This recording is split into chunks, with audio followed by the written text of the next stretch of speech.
Okay, in this experiment we're going to take a preliminary look at Tesla's radiant energy and matter.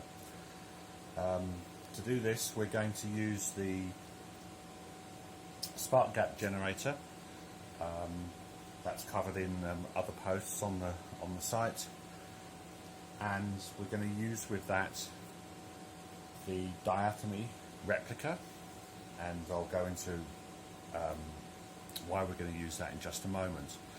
We've got the normal equipment set up, power meters, oscilloscope, and frequency and current meters, and here we're looking at the experiment in front of us.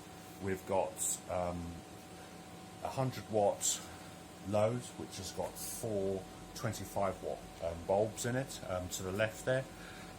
There's a high voltage probe in the back as well that we're going to use to have a look at the voltage at the load.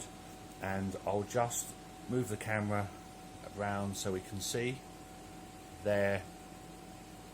That receiver TMT is not being used in the experiment, and we see we have an extension wire on the end of the load. That's going to be plugged in and out, and we're going to see the effects on the single wire. We also have in the back there a number of leaves suspended from a nylon structure, and a range of different types of leaves there, aluminium, copper, plastic, organic material. We're going to have a look at how those all respond to Tesla's radiant energy. So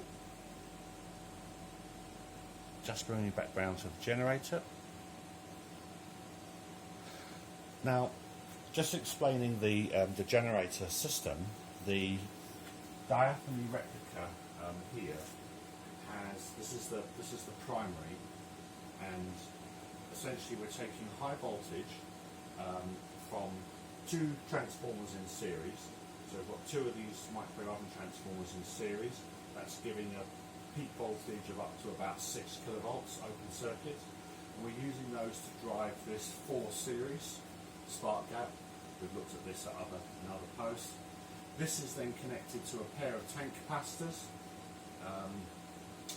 and those tank capacitors, that's Cornell Dubilier 47 nanofarads, and there's 3 in series, which is down to approximately 15-16 nanofarads, and then we've got 2 banks of those. So we're looking at overall tank capacitance of around about 7 to 8 nanofarads. Now those are connected directly across the primary. This is the diatomy replica as described on the website. So there's this is across the primary, and we've got 2 taps coming off here, and low and medium. And obviously there is the Odin extension to the high terminal, so that comes directly off of the top of the primary. So these 3 here, high, medium, low, and the ground, those are all associated with the primary part of the circuit. And inside here we have a Tesla coil. So it's 98 turns of kynar wire, that's PTFE coated stranded wire, and this is connected also to the low end tension end to ground, and this is the high tension out. So this is the about, when this is running, it's about 20 to 40,000 volts here, coming from the top of the Tesla coil. Tesla coil is obviously a standard wound. It's tightly wound. It's about so long, so about 11 to 12 centimeters in length, the coil, and details actually for the construction of this are shown in detail on the website. But the reason we're going to use this, first of all, to look at Tesla's radiant energy and matter, is because it gives a very good indication as to the different types of modes going on. So we're going to have modes that are what? I mean, essentially transverse modes coming through the primary, and we're going to see how that affects the load. And also we've got then obviously a Tesla coil, and where we can look at longitudinal modes and the impact that that has on being able to power our load. So what I'm going to do first is just set up the generator so it's at about the right power. So we just turn it on. We can see from the power meter there we're running at about 300 watts. The spark gaps are well adjusted, nice and steady, stable. I'll take this fly lead that I've got here and we just have a look at the various outputs that we're getting.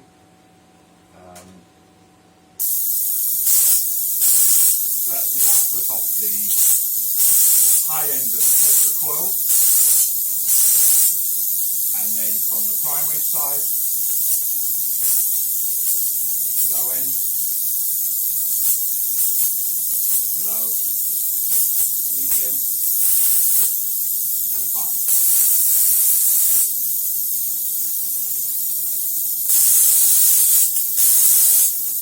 Okay, so we've got our various outputs, so I'm just going to attach the load with no connection at the other end directly on the low output, which is this middle tap out of the primary. We run that and we see whether we get any output at all. No, nothing in the lamp at all. It's got up to about 500 watts. No, still nothing. So back down to 300. So we're not dissipating any power that we can see at this time in these incandescent lamps. So we're going to switch that to the medium terminal, being careful of course not to touch any of the electrodes. And also we can see there's nothing lit at all. We put it on the high. Again, nothing lit. Up to about 500 watts. No, nothing at all. We're back down to 300 as our base standard. So we were unable to power that load from the primary side of this, even though we have thousands of volts here. You could see from the fly lead that I had connected there was a very healthy discharge coming off the high and the medium terminals when I actually connected it to ground. So the thing is let's now close the circuit. So I'll take this lead, connect it to ground. I'm going to take the other side of the fly lead, turn that back in, and we connect that together. We'll just put it back on the low terminal, and we see what we could light now. There we are. So 300 watts, the light bulbs are illuminated in a normal way. We have a closed circuit. I'm going to disconnect, they go out into the medium, now they're a bit brighter, and then into the high. And now they're very bright now. There's a bit of discharge in the load itself. High, turn it down a little bit. About 200 watts, we don't want to have any breakover. And so we can see, we can now power those as we would expect, again 200 watts, in a closed circuit. If I remove the ground, they go out again. That was what you expect from a normal circuit. So tension, load, closed circuit, back to the source again, and we were able to light the loads, but we were not able to light the loads in single wire from any of the primary taps. And what we're going to do now is we're going to compare that to what happens when we actually connect it to try and power it from the Tesla coil side. So first of all, I'm going to put this experiment back. So I'm going to disconnect the lead, put this, let me turn that back a little bit so we see the end of it. Take this lead away, we just see where we've got to. No power dissipated in the bulb. So what I choose to do now is connect it just one terminal to the high tension, and then we see what we're looking at. So I'm going to wind this up gently, turn it on, wind the spark gaps up, and now we see up to 200 watts, and we have lit the light bulbs. And we haven't lit them evenly, but we do not have a closed circuit here. There is just one wire down to the load, and then to the fly lead, and that is essentially single wire current. So we are powering those loads just by a single wire, and this is the primary difference from the secondary side to the primary side. So on the secondary side, we're now looking at an aspect of Tesla's longitudinal mode. So the longitudinal, as it's known now, the longitudinal magneto-dielectric mode, which establishes that pressure wavefront. We've talked about this in more detail in the transference of electric power. But essentially, we have created a cavity. So from the Tesla coil itself represents a cavity which is extended out through the bulbs and all the way to that open circuit which is at the end of the fly lead. And here essentially we have a load inside that cavity. We have that longitudinal mode transversing backwards and forwards over the cavity from the top end of the coil all the way to the open circuit, back again, reinforced at the generator from the coupling between the primary and the secondary, and then back and forth again.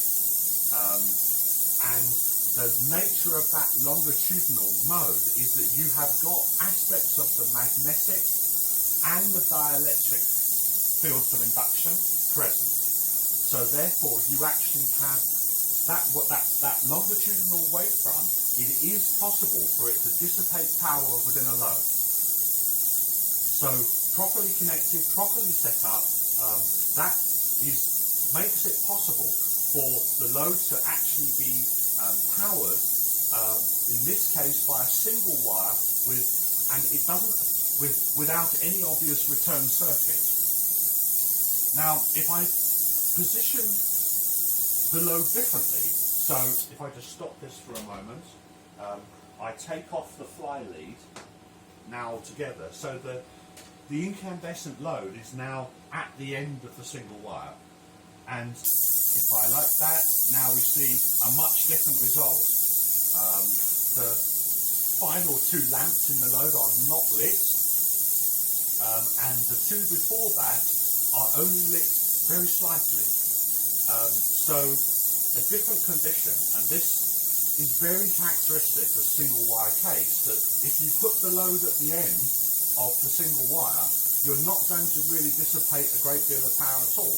I mean, in effect, you're at the end of the cavity. You know, you are getting reflections off of the end of that cavity, and there's very little transformation of the longitudinal mode into the transverse mode, which is then used to produce light and power within the incandescent bulb, or light and heat in the incandescent bulb in a normal way. So if I now if I get a smaller lead and I choose to plug that in, so I'm just looking for a short extension at the moment. So we've got a shorter extension now. I'm just going to plug that in, and we give that a try. Okay, so now, I don't know if it's possible to see that on the camera, but the final bulb, two bulbs in the load, are just lit.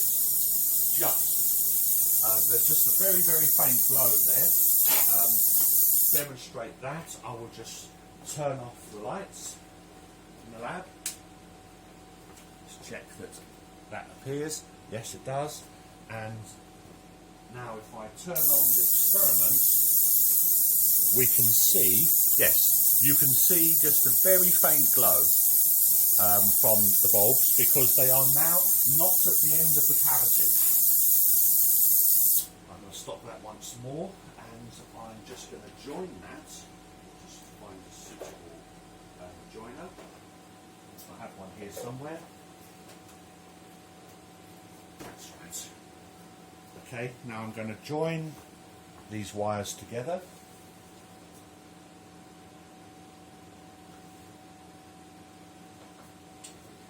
And we're going to try that again. And we see now actually everything is lit quite a bit more brightly. So the bulbs at the end are now brighter. The bulbs at the front are almost lit to full brightness. Now in this arrangement of cavity, the bulbs are never going to light evenly. And that is a product of the fact that we are running in an unbalanced situation. In other words, we do not have a termination at the end of the single wire which is tuned. So it's just an open circuit. So it's not a tuned load, as for example we would have seen in transference of electric power, parts 1 and 2, where when you actually connect a transmitter TNT and a receiver TNT together by a single wire, now you're in a balanced and tuned situation, provided you tune both ends accurately, then you can light that load in the middle very uniformly, or not at all and pass the power all the way to the load at the receiver, depending on how you tune and what modes you've got selected in the system. Okay, so there we were running about, let's just see, 200 watts. What I'm going to do is I'm going to bring in the high voltage probe and we just see what it is that we're getting on the oscilloscope. Let's make a few adjustments here so we can see first of all. And there's the burst.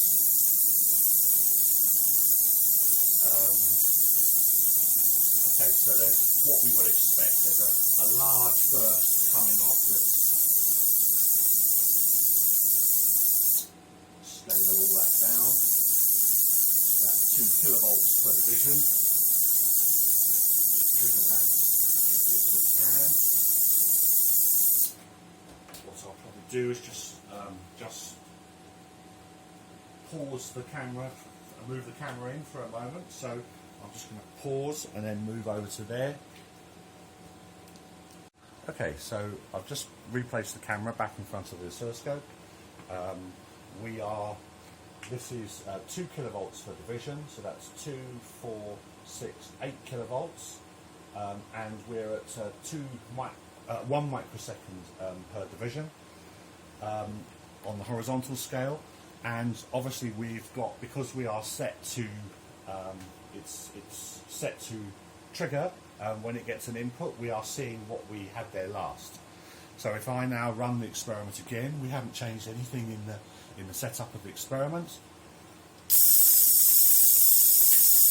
There we can see that very big burst that we're getting, and that's what the voltage potential looks like at the load.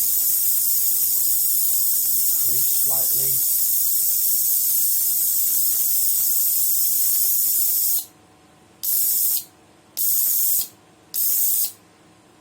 Large bursts, 2, 4, plus or minus 5 kilovolts there as the burst comes, probably outside of the resolution of the oscilloscope in the horizontal. It's probably much bigger than that. And then we can see the ringing in here, which is obviously part result of the secondary circuits.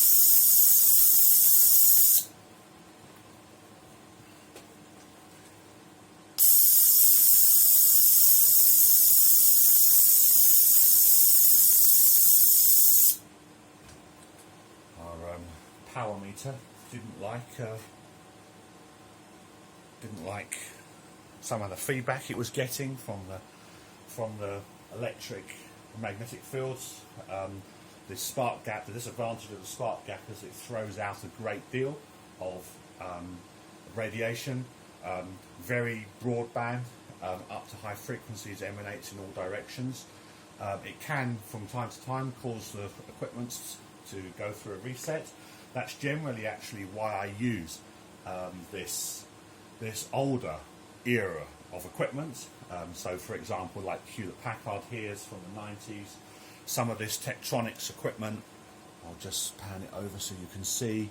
Some of this Tektronix equipment is all from that same era, from the late 70s, 80s, and 90s. And one of the things that this equipment is that is kind of quite readily available on places like eBay at okay prices. You do have to be prepared maybe to do the odd repair, or to certainly know what you're buying in this case, as they can come in a whole range of different states. But generally speaking, I would say about 80 to 90% of the instruments that I've chosen only required some adjustment and calibration, but were already working. And they are very robust, so they are able to really withstand the radiation that's thrown out from this kind of experiment without resetting, crashing, or giving erroneous results. Which is very different to modern day equipment, which is largely housed in plastic. There is obviously shielding in there, but whenever I try to use a more modern piece of equipment, it just seems to reset or crash or have some problem with this kind of experimentation. So let's just come back to the center. Seems that the power meter is pretty unhappy there, so let me just disconnect there, make sure that we don't have a problem. Okay, so we were getting a feedback through that high voltage probe. There were spikes running through that probe because it was directly connected to the secondary, and those spikes would have been getting through the filters in the equipment, and obviously, although there's very little current in those spikes, by the time it's gone through that 40,000 volt high voltage probe, to 1,000 to 1 reduction, it obviously still enough to cause problems with electronics. But you see, the good thing about all of this is now I can disconnect it, and it will stuff can all just carry running on without a problem. So really, I mean, it actually makes very little difference to measuring the output. We can see that the output's still very much the same. And what I've done is I've just got the terminal lying next to the experiment. So instead of actually hard connected to the output, I've just got a fly lead onto that high voltage terminal, and it's acting just as well in order to measure these results here. And if I can focus in a little bit more,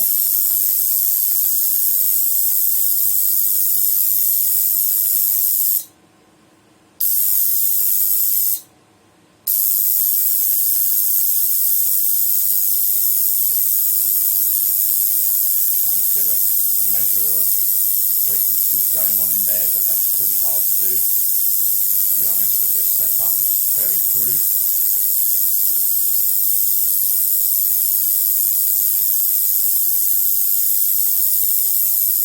But this frequency here is basically the resonant frequency of a Tesla coil, which in this particular arrangement for the diatomy replica is in the region about 1.7 megahertz. Okay, so we've had a good look at the equipment. What we're going to do next is I'm going to move primarily back to the experimental part of the circuit, and then we're going to have a look at some of those interesting radiant energy and radiant matter experiments, and particularly some of those that, like those that were done by Eric Dullard and co. When they made some of those famous videos back in the 80s. Okay, so I've rearranged the camera now, so it's nice and close to the to the load area of experimental region. I've also positioned the support with all the various different materials that are just hanging in the path of the load, and we're going to have a look at some of those radiant matter type experiments and see what we get. The setup of the diathermy replica and the spark gap remains the same, so this is still a single wire output here, just as we had before. We can see the loose probe in the background there coming off of the high tension probe, and we're getting the same kind of outputs, that burst output on the oscilloscope. So all I'm going to do is turn on and we'll see what happens. There. Straight away, that aluminium leaf at the back here, which is separated by at least a centimetre, was pulled directly in. We'll just do that again. There. Oh, immediately. Again. There. And it holds it. Release it. Off it goes. Put it straight in. That's an example of those that famous from the famous patent where Tesla showed the rays or the rays coming off of the high tension system, and this is what we're seeing here. So in other words, that filament in the bulb is acting as an emitter of the longitudinal mode, which transforms into radiant energy, or radiant matter if you prefer, and then spreads out from that bulb in all directions and impacts the materials in its path. And particularly in this case, what it is actually drawing that aluminium leaf to it. Let's have another look. There, straight again. Even pulled it so hard it actually bounced off of the surface of the bulb. We'll do it once again, and it just holds it there very firmly. Doesn't release it until I let go. What I'll do is, if I move I'm going to just move the camera in slightly closer and to the side so we can see it as it pulls. Now we've got the camera just moved in slightly. And we can see the gap there between the bulb and the aluminium leaf in the back, and I'm just going to turn on again. There it is, bounced even. It's pulled it so hard that it bounced off the bulb several times before grabbing it. Release it, it's held, still held, and then it finally gets released. Turn it on again, pulls it back hard. So in some way a force is being experienced by this leaf. Whatever is emanating or emitted from that filament in the bulb within the single wire with the longitudinal mode is exerting a force on that aluminium leaf, and it's enough to pull it a fair distance. The gap is over a centimetre. There. Once again, no problem pulling it at all.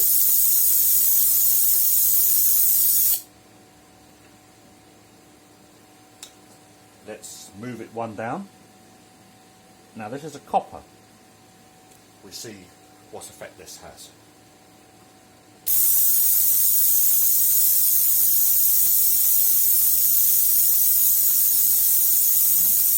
Pulling it. Not pulling it so hard as the aluminium. Getting it there, then bouncing off, so it appears to be stronger. Finally reached there. Holding it. Almost being pulled and pushed away with this material. Very interesting. It seems to hold it when I actually turn it off. There. Holds it. falls away. Now here it's actually in an oscillatory cycle. Pulling, pushing, pulling, pushing. This is actually swinging up the other side as well. Stop it.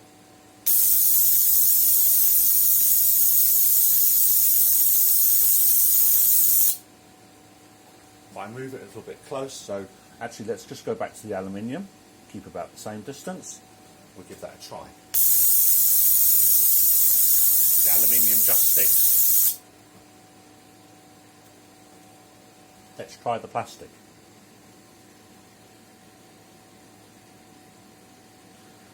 What I'm going to do is I'm just going to disconnect this one so we don't end up pulling them both at the same time.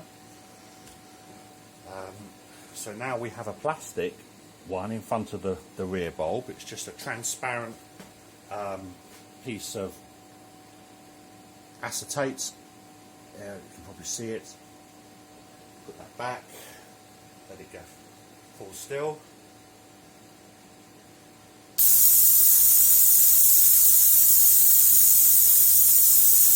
Doing anything, release it. I'll pull it slightly.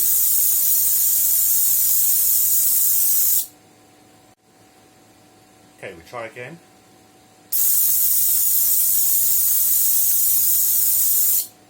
Yes, it's trying to put it in some way.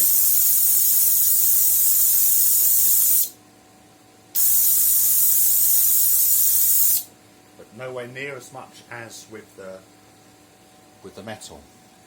Okay, so now we're going to move it in. Even we're going to give it a leaf, a piece of organic material, but this is actually a dried leaf. Oh, crikey, that was straight on.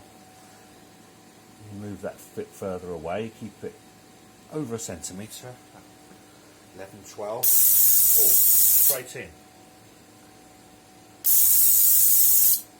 Hasn't even come off yet. There we are, it's fallen away. Straight back in again.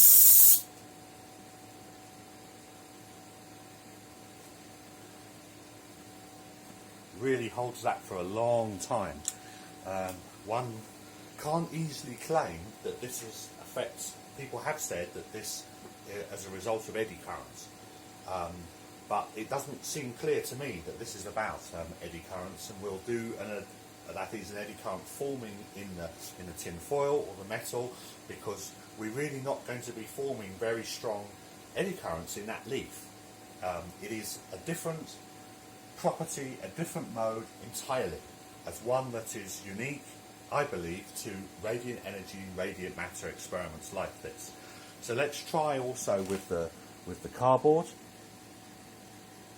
Let's put that there. So this is just a piece of cardboard. Interestingly enough, it's a very old piece of cardboard.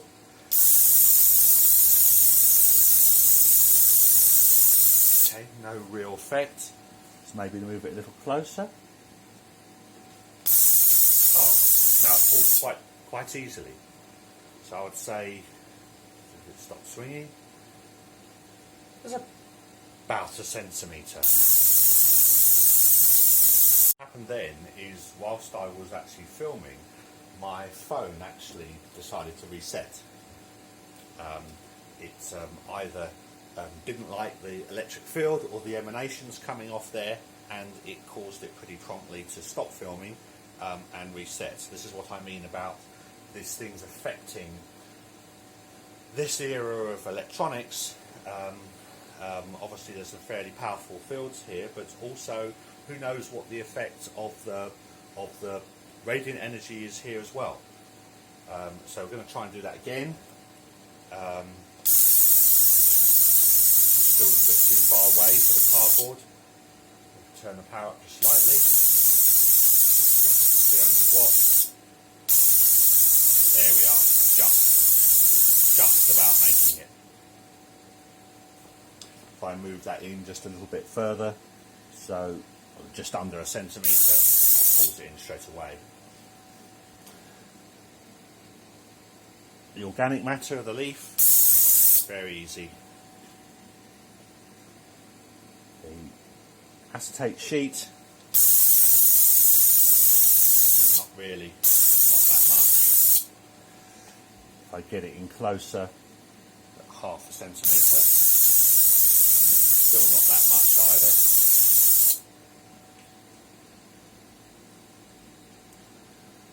Copper, there we go.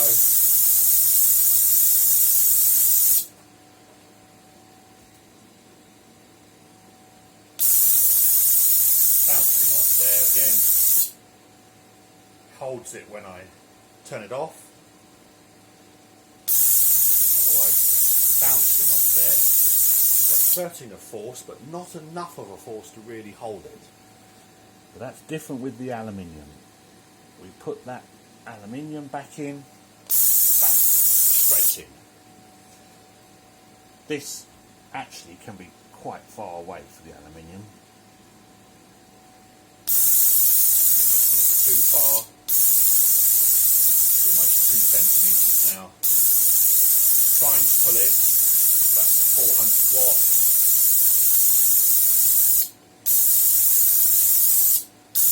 Still a bit. That's a bit too far.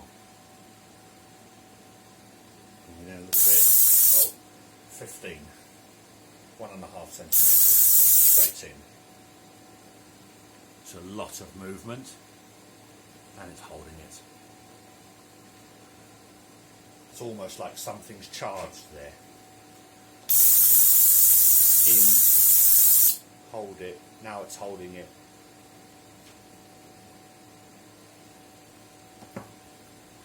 What we'll do is we'll try with a. I've got a here. This is just a bar magnet attached to a nylon rod. What we're going to do is we're going to see if we can get that to come away by using. You just let it pull. Get it to hold it. Behaving very similar to the copper now, moving in and out. Let's just move it slightly closer. So it holds it strongly. Bring that in there.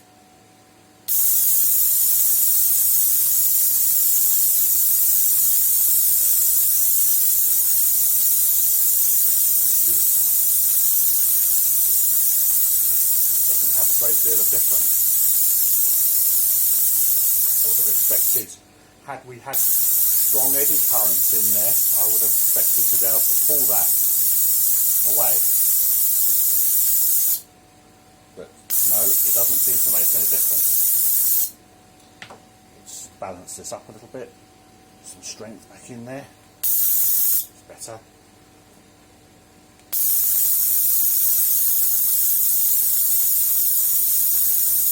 Careful not to touch it, of course.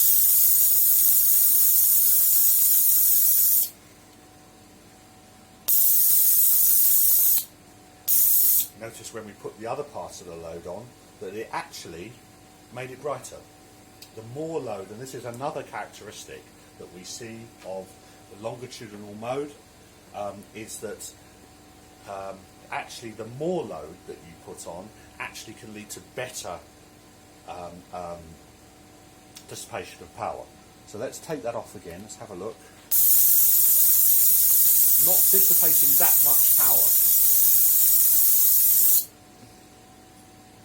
Put the load back in, everything else the same, no adjustment of power. It's actually dissipating much more power now, just by a result of adding additional load. So by adding it, we would have expected in normal circuit theory for me to take part of the load off and the other load to be brighter, but that's not the case. Let's take that off. Definitely dimmer. Definitely dimmer. Struggling just to hold that aluminium lead. We did move it out further to about 1.5 centimetres, 15 millimetres. Wait until it releases it.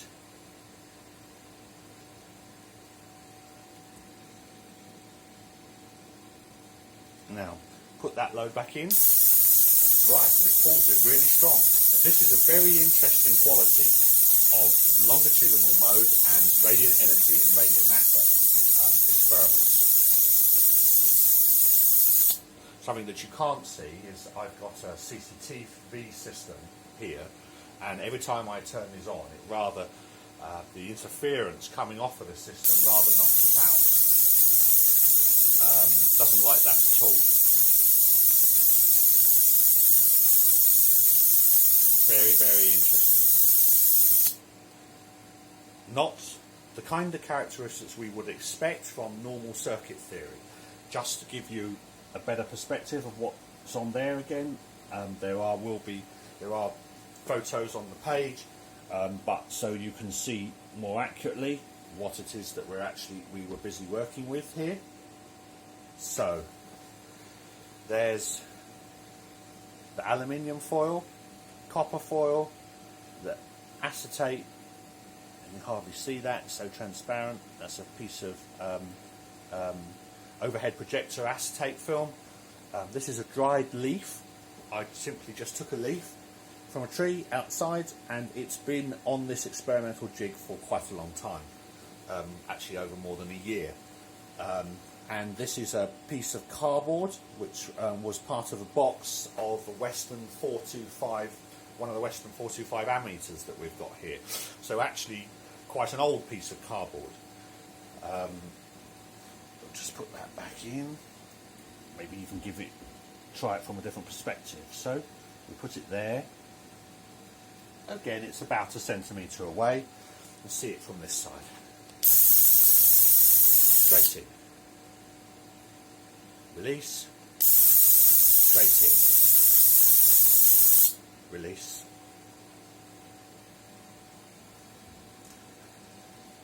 Now, what we need to check is what it looks like on this one. Is it weaker? Is it stronger? How? Now I've put it. Let me actually go back to. There's about 1 centimetre there.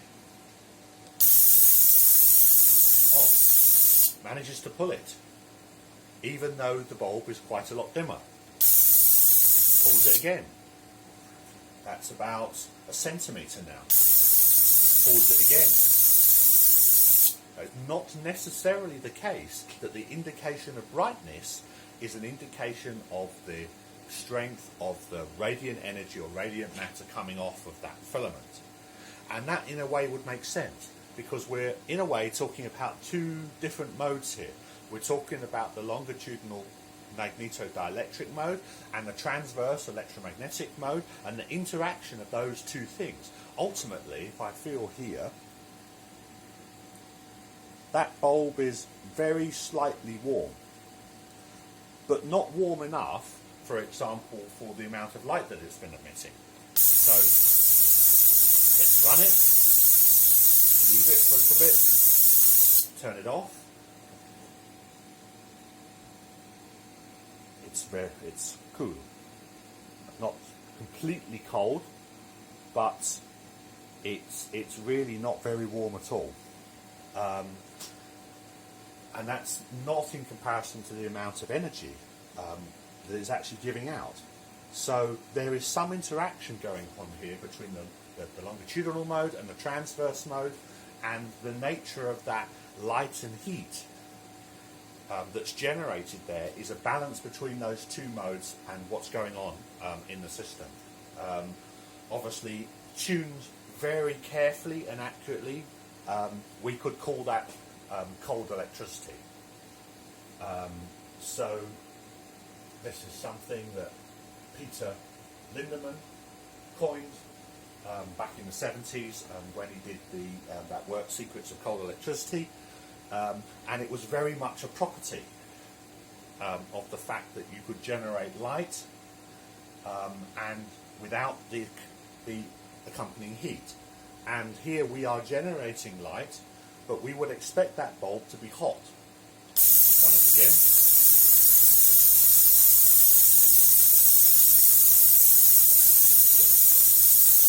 Keep it on for a little while now, and we see what that bulb feels like.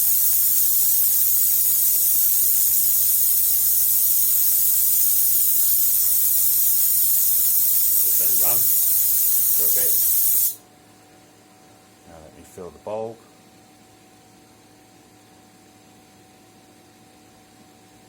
It's hardly, barely even starting to be a little warm.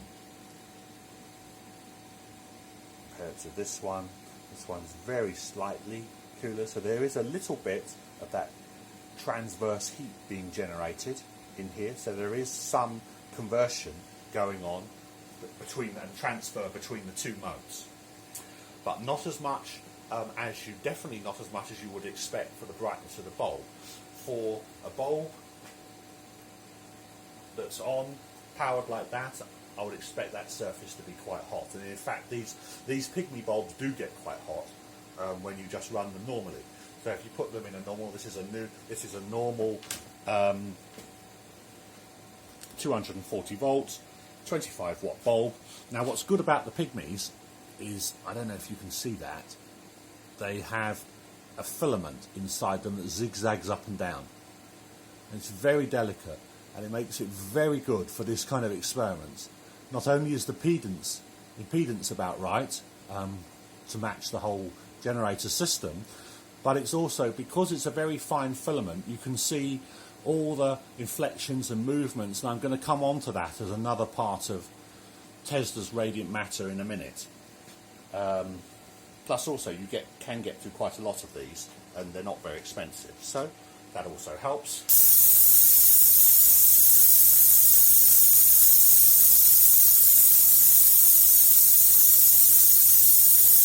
Now, just another thing, what are the kind of, now we saw that, the kind of emanations that we're getting off of it, and this is something that I'm going to show in a minute. I can feel the vibration. Look at those filaments move. When I bring my hand close to that, we're going to look at this in more detail, but I can even hear, I can feel the vibrations coming off of that bulb. Quite a lot. Got to be careful not to touch the metal bases, of course, otherwise it will give me a bit of a whop off of that, and the coil is quite strong. But I can feel the emanations. Obviously you won't be able to feel that back when you're watching this video, but you can take it from me that I can feel those emanations coming off the bulb in a very, very similar way to that original experiment where Tom Brown with Eric Dollard and Peter Limron, you could feel the emanations coming off the bulb, the pulsation of those longitudinal radiant energy wavefronts pressing outwards. Now what I am going to show you is a very close up. We're going to go very close in, and let's hope that my phone will continue to work and record all of this. We're going to get very close to the bulb and turn the power right down, and then I want you to see the vibrations and movements of the filament. It's a very important facet. I mean, if we happen to note that I had that on quite a long time, the bulb's hardly starting to even slightly get warm, and it's still holding this. That aluminium is still stuck to the bulb. Now it's come off. So it is some kind of, it reminds one of some kind of charging effect. It's not an effect which is to do, I believe, with eddy currents, but let's have a go at that again. So let's bring this magnet up here. Doesn't seem to make any difference. Careful not to touch it. Coming from the top, on this side. Can't really affect anything with this magnet. This magnet's fairly strong. It will clamp down on metal fairly quickly, but yeah, I just touched it very slightly, but it didn't really make any difference.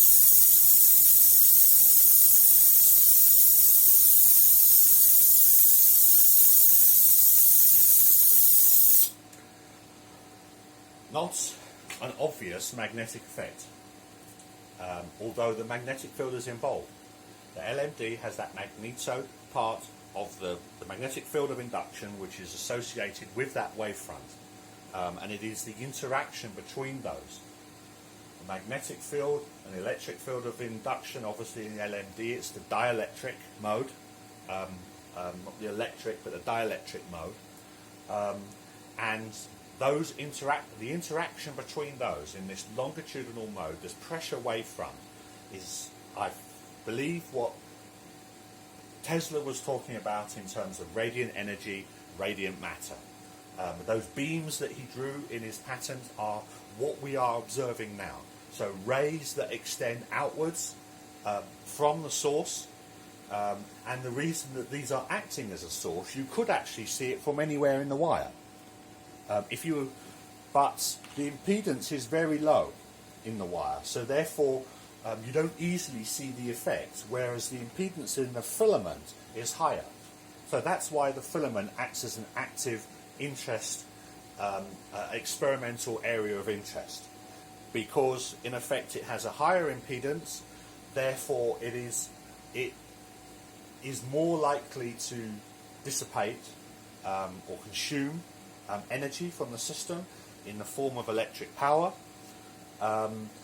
and obviously it makes it more easy to see what's going on. So light, heat, and that's why the incandescent bulbs are very good for this. And of course, remember, this is essentially an RF system, and with the filament there, you are essentially seeing the averaged effect of what's going on in the RF system. So in principle, if I were to bring the metal foil right next to the wire, I may also be able to pull it to the wire. It doesn't work that well, to be honest, but it seems to work very well with the higher impedance filaments, which is essentially the load that we've placed within the single wire cavity. Now, what I've done now is I've brought in much closer to the bulbs, because we're going to try and have a look at what I mean by the vibration in these filaments. So I've turned the power right down to less than 100 watts. I've turned the lab lights off so we can see better. So now if I start up, you see that filament in the back. I'm going to bring my hands near that, and you see it start to jump. There. You see it moving. You can feel the emanations coming off the bulb.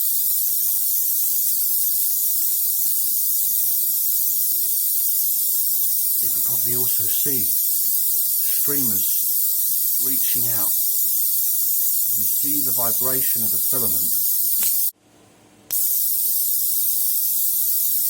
So once again, I'm going to bring my fingers near to see the vibration of those filaments. There. See, there's no emanations coming out. You see as the vibrations come off of the filament. There. Now it just discharged slightly.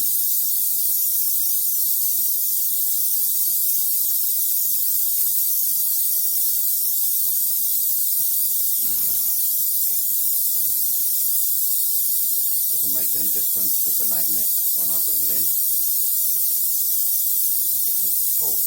Okay, just one more time. My phone definitely doesn't like it. Okay, so we can see the filament. I'm going to look at the vibration of that filament as I move my fingers around.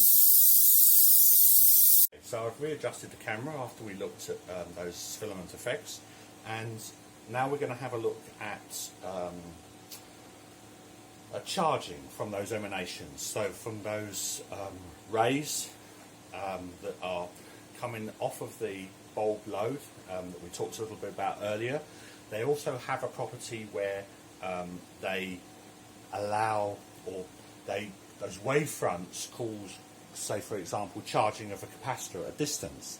So the other end of this stick, I've got a doorknob capacitor which is attached as a 470 picofarad. It's about 4 kilovolt doorknob taped onto the end of my nylon rod, so that I don't get my hands too close. And what we're going to do is we're going to attach to that, I'll just pop that down for a moment, we're going to attach a lead, and on the end of that lead is a neon bulb.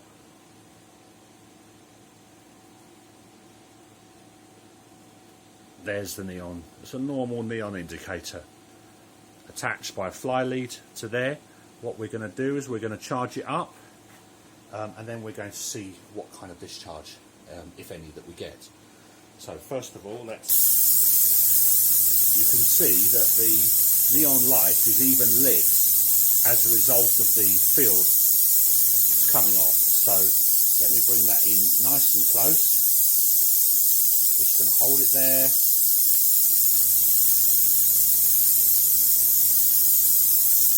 Charge up that capacitor.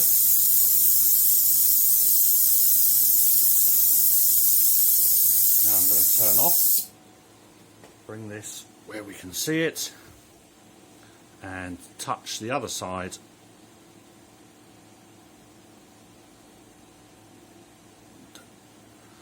Now if we could see any discharge. Try that again. You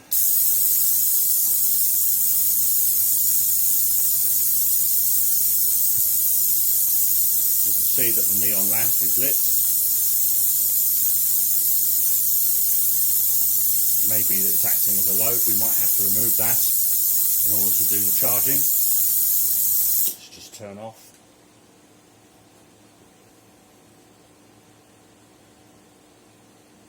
No, I think we're going to have to remove that to actually do the charging so it doesn't discharge it.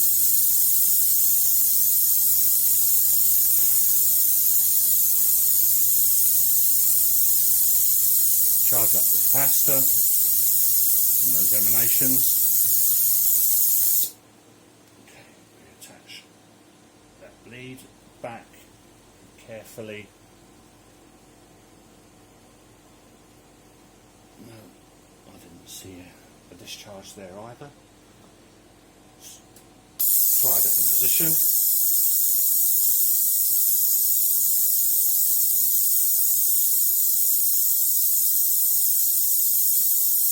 See the vibration in those filaments.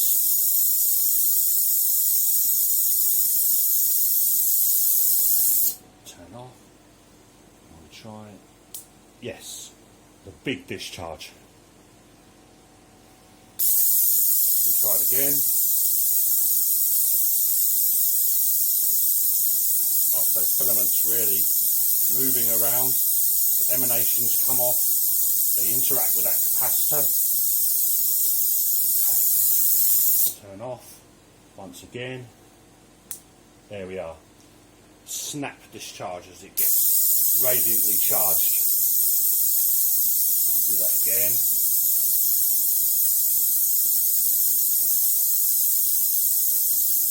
The filaments moving, vibration as they interact with that capacitor. The beams coming off of there, the radiant energy, wave fronts coming out, charging that capacitor up. Okay, have another try. There we are, another discharge. And you notice the light of that discharge also, a bluish white, not the type of discharge that we would expect in a neon bulb, orange, which normally produces an orange glow. I'll show you that again. There you can see the orange glow. Bring that close again, it starts interacting. There you could see the interactions going on between the filament and the capacitor, the vibrations of the bulb. Okay, turn it off. There we are. Discharged.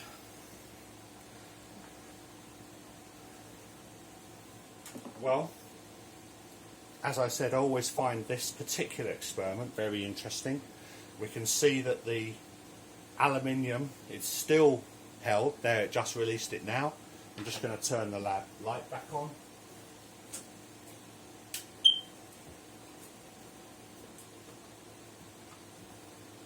And that gives an introduction to Tesla's radiant energy in matter and some of the interactions and experimental things going on. Very interesting area. There is a lot of work still needs to be done in this area, characterizing how the interactions between the longitudinal magnetodielectric mode and the transverse electromagnetic mode, how that goes on, how to optimize that, the effects of the emanations with distance and with the load that you put in the single wire, how you tune the cavity. All of these things are things that I need looking at, need quantifying, in order for us to be able to start to understand this longitudinal electricity and bring us towards that area which I'm working most strongly in, and that is on the displacement and transference of electric power. The longitudinal mode, the LND mode, is still very much within the transference regime, but then we are looking to move on from here and have a look preliminary at the difference between displacement and transference. That will be yet to come. That's work in progress, and will be yet to come in this research. But even with this type of experiment, so much of this still needs to be characterised and understood. And it really can be seen that it's not that difficult to set up something like this. I'm just going to move the camera background and up to the building a generator like this. There are plans on my website. I talk about how this was made, how it was characterized, tuned, all of those kinds of things.